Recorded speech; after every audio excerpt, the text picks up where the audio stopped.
What up, man? It's your big brother K-Rino. Look, a lot going on in the world, man. But sometimes, you got to still live life and enjoy life and have some balance. And I saw something that caught my interest. Caught my interest, man, because anybody who knows me, y'all know that I've been in this music thing for a long time, and I grew up listening to some of the greats to ever do it. I was influenced by some of the greats to ever do it.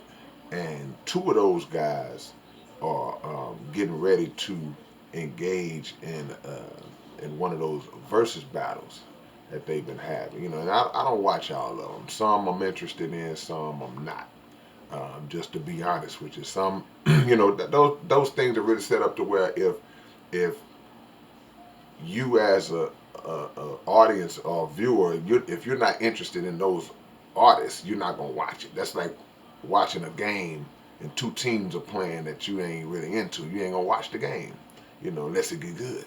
But um, these two guys, they got my interest. KRS-One and Big Daddy Kane.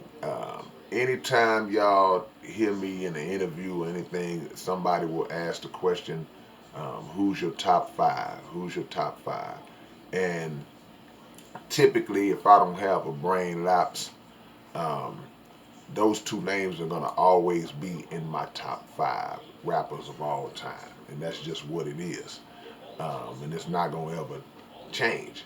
So to hear that Big Daddy Kane and KRS-One are gonna match up and do the versus battle, it's gonna be something that I'm gonna definitely put some time to the side to make sure that I watch.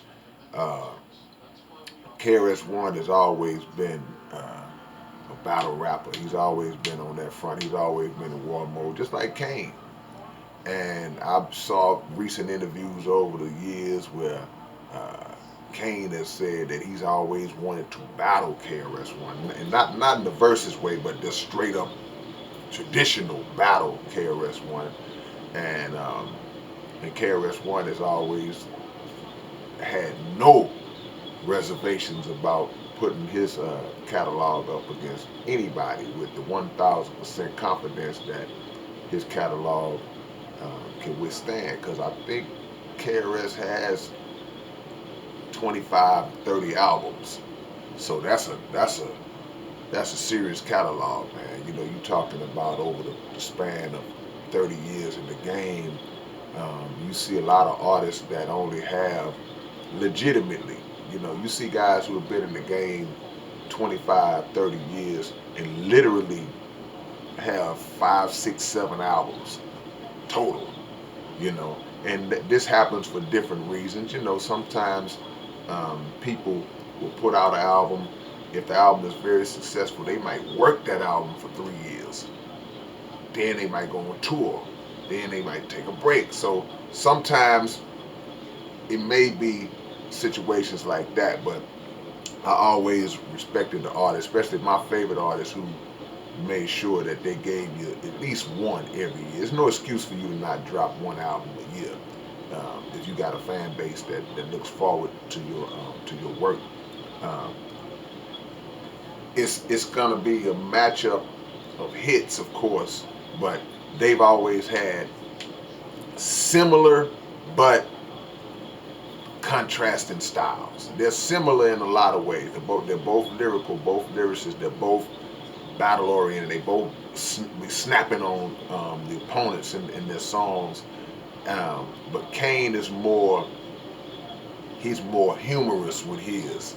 He has more of the punchlines that you kind of gotta figure out, and, decipher and all that. KRS is technical and blunt and straight at your head, but also very very lyrical and very deep.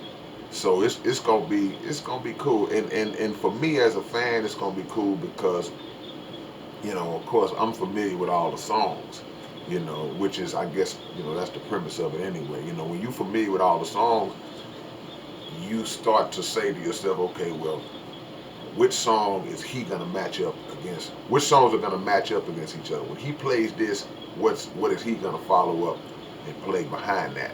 You know, and just give it that look. And wonder if they're gonna do it live like the last couple have been. Um, Either way, man, I'll be tuned in because those are two of my favorites, man. Two of the greats, two of the fathers of lyricism, modern day lyricism. Two of the fathers, along with Rakim, of course. These guys are the fathers of lyricism. KRS, Big Daddy Kane, Mo D,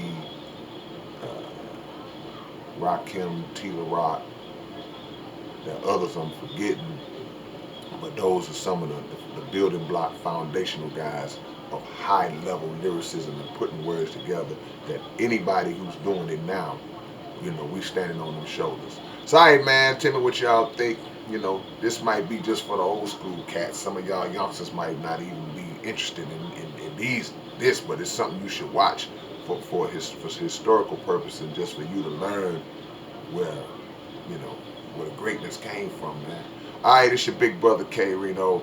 Catch y'all later. Peace.